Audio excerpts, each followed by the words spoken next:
Kasih karunia dan damai sejahtera dari Allah Bapa kita dan dari anaknya Tuhan Yesus Kristus menyertai kamu sekalian. Amin. Shalom Bapak Ibu dan saudara-saudari Jemaat HKBP Seresot Sanggau Kapuas yang terkasih, dan saudara-saudariku yang dapat mengakses channel khotbah ini. Kiranya kita semua senantiasa dalam keadaan sehat, tetap semangat menjalani hari-hari yang masih tetap di bawah bayang-bayang COVID-19. Saya percaya keadaan ini tidak akan mengurangi sukacita dan semangat kita untuk beraktivitas setiap harinya. Satu hal yang juga sangat penting adalah biarlah kita selalu memiliki kerinduan untuk mendengarkan firman Tuhan yang menjadi kekuatan dan yang tetap memberi motivasi bagi kita untuk menikmati hidup yang dianugerahkan Tuhan kepada kita. Untuk itu, marilah kita dengarkan firman Tuhan yang tertulis dalam surat Rasul Paulus kepada jemaat di Roma, pasal 15 ayat 7 sampai dengan ayat 13. Inilah yang menjadi nats khotbah kita saat ini, dan saya akan membacakan untuk kita demikian. Sebab itu terimalah satu akan yang lain, sama seperti Kristus juga telah menerima kita untuk kemuliaan Allah. Yang aku maksudkan ialah bahwa oleh karena kebenaran Allah, Kristus telah menjadi pelayan orang-orang bersunat untuk mengokohkan janji yang telah diberikannya kepada nenek moyang kita, dan untuk memungkinkan bangsa-bangsa supaya mereka memuliakan Allah karena rahmat-Nya, seperti ada tertulis, sebab itu aku akan memuliakan engkau di antara bangsa-bangsa dan menyanyikan mazmur bagi namamu. Dan selanjutnya bersukacitalah hai bangsa-bangsa dengan umat-Nya, dan lagi pujilah Tuhan hai kamu semua bangsa-bangsa, dan biarlah segala suku bangsa memuji Dia. Dan selanjutnya kata Yesaya, taruk dari pangkal Isai akan terbit, dan ia akan bangkit untuk memerintah bangsa-bangsa, dan kepadanya lah bangsa-bangsa akan menaruh harapan. Semoga Allah sumber pengharapan memenuhi kamu dengan segala sukacita dan damai sejahtera dalam iman kamu, supaya oleh kekuatan Roh Kudus kamu berlimpah-limpah dalam pengharapan. Demikian firman Tuhan. Bapak, Ibu, dan saudara-saudari, kita semua pasti menginginkan hidup yang penuh damai sejahtera dan sukacita. Itulah yang menjadi doa dan harapan Rasul Paulus untuk jemaat Kristen di Roma. Paulus berharap dalam komunitas yang heterogen, dalam dunia sosial dan kehidupan berjemaat yang pluralis, kiranya selalu dipenuhi sukacita dan damai sejahtera.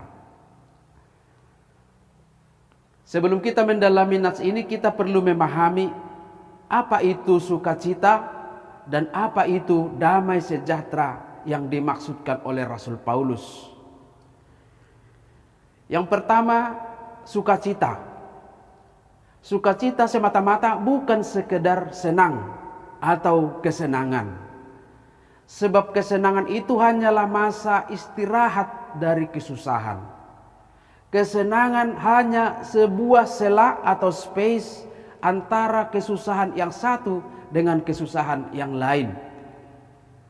Kesenangan hanya sebatas terpuaskannya sebuah keinginan dan kerinduan. Misalnya seperti ini.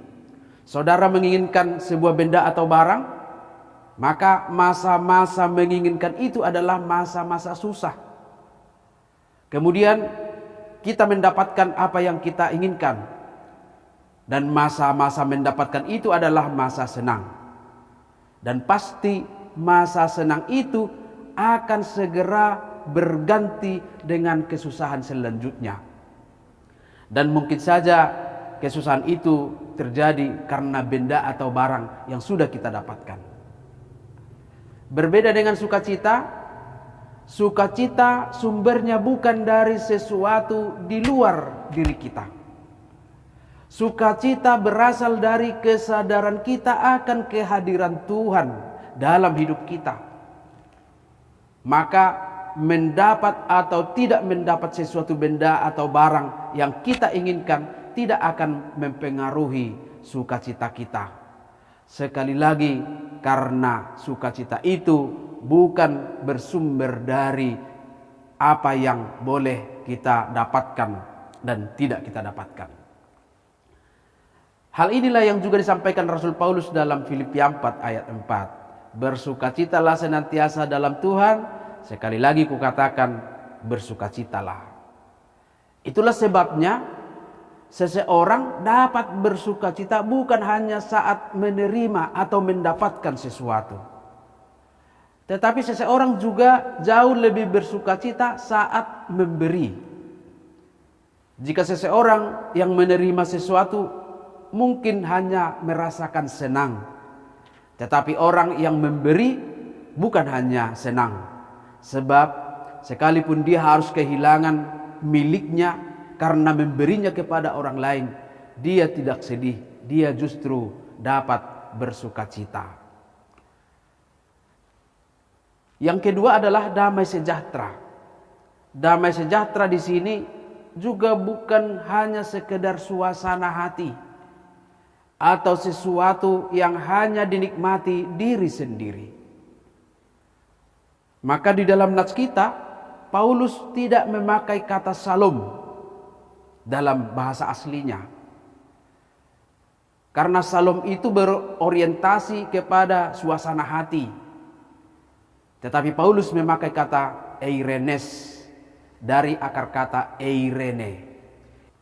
Eirene adalah damai sejahtera dalam arti suasana yang dapat dirasakan oleh semua orang di sekitar kita.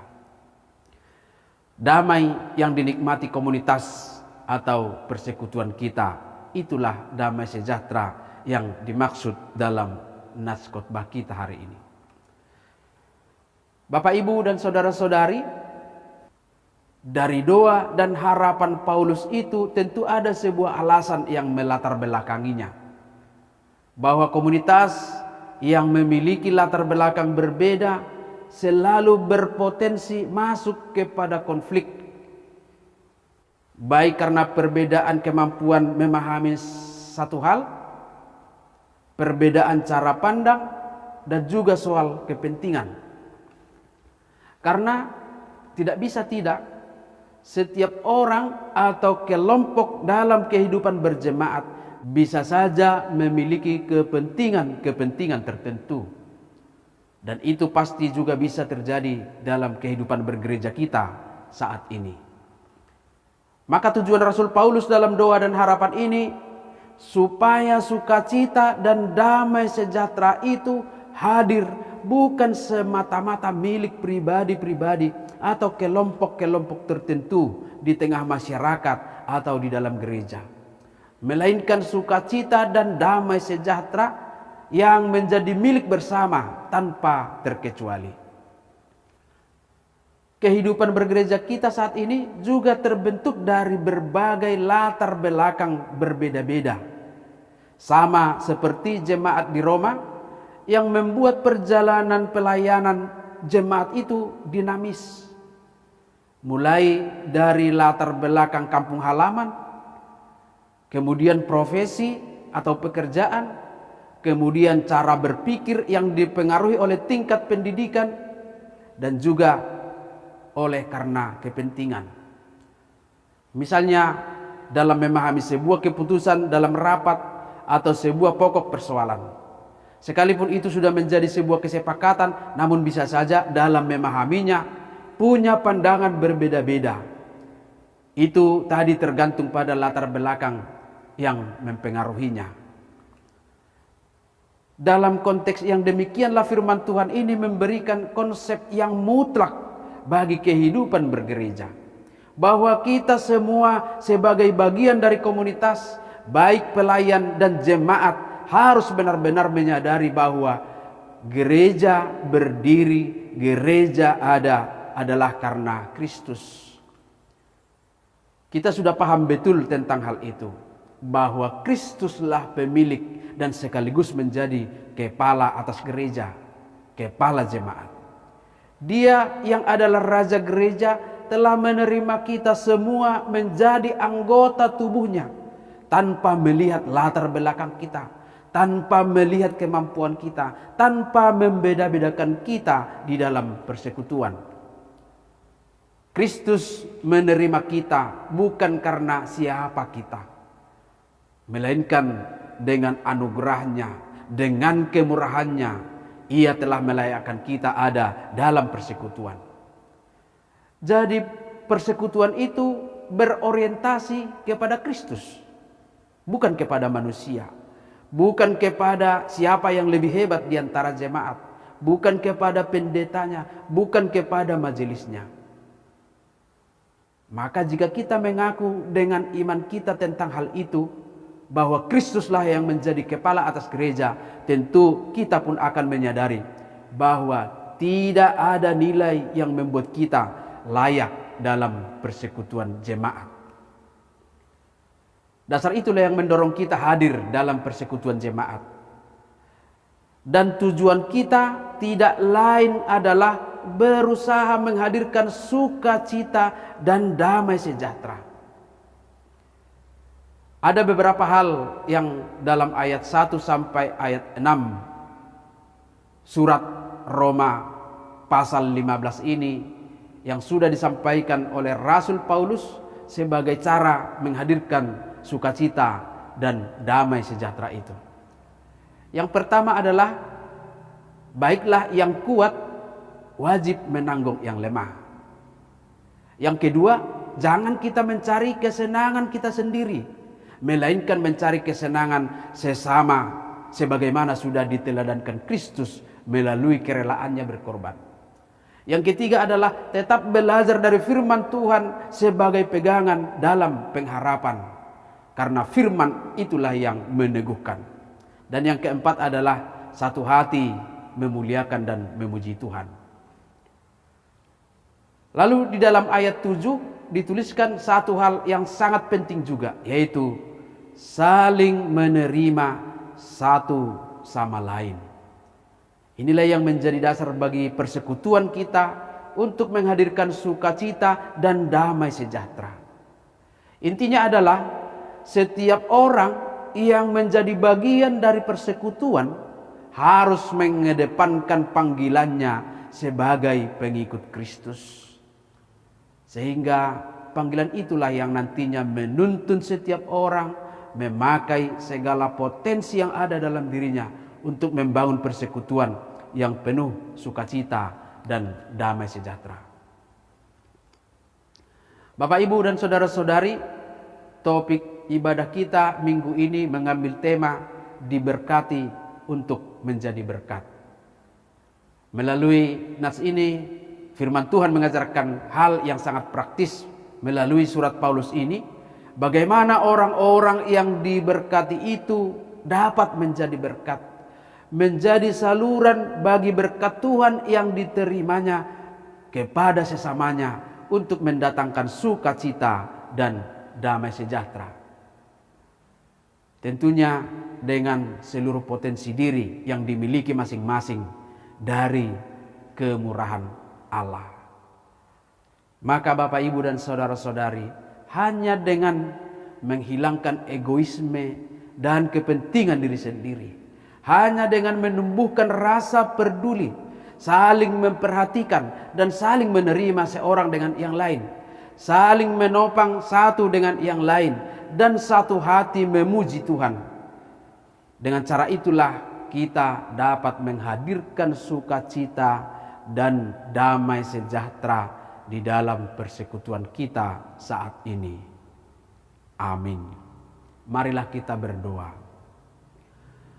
Terpujilah Engkau Allah Bapa di sorga, yang sudah menyapa kami melalui firman-Mu dalam ibadah kami pertanggiangan malam hari ini. Terima kasih ya Tuhan, firman-Mu yang sudah mengingatkan kami bahwa kami punya peran penting di dalam menghadirkan sukacita dan damai sejahtera di dalam persekutuan kami di gereja-Mu, dalam kehidupan kami sehari-hari. Kiranya Roh Kudus-Mu memampukan kami, supaya kami tidak terlena dengan hanya memikirkan kepentingan kami sendiri. Tetapi baiklah kami saling menopang, saling peduli, dan terlebih saling menerima satu dengan yang lainnya. Bapa di surga, malam hari ini juga kami memohon kiranya Engkau memberkati seluruh jemaat-Mu dan terlebih kepada jemaat-Mu yang memohon dalam ibadah pertanggiangan malam hari ini. Engkau hadir di rumah kami masing-masing, mendengarkan setiap seruan dan doa permohonan kami. Kami percaya bahkan dalam masa-masa sulit ini, Tuhan tetap akan menghadirkan sukacita dan damai sejahtera. Sebab bukan dari apa yang boleh kami miliki, melainkan dengan rasa syukur kami atas kebaikan dan kemurahan hati-Mu lah kami akan menikmati sukacita dan damai sejahtera itu. Terima kasih Bapa di sorga, inilah doa permohonan kami. Layakkan kami sujud berdoa di hadapan-Mu dengan pengampunan dosa kami. Ampunkanlah segala dosa dan kesalahan kami ya Tuhan. Dalam nama Yesus Kristus kami berdoa dan mengucap syukur kepada-Mu. Amin.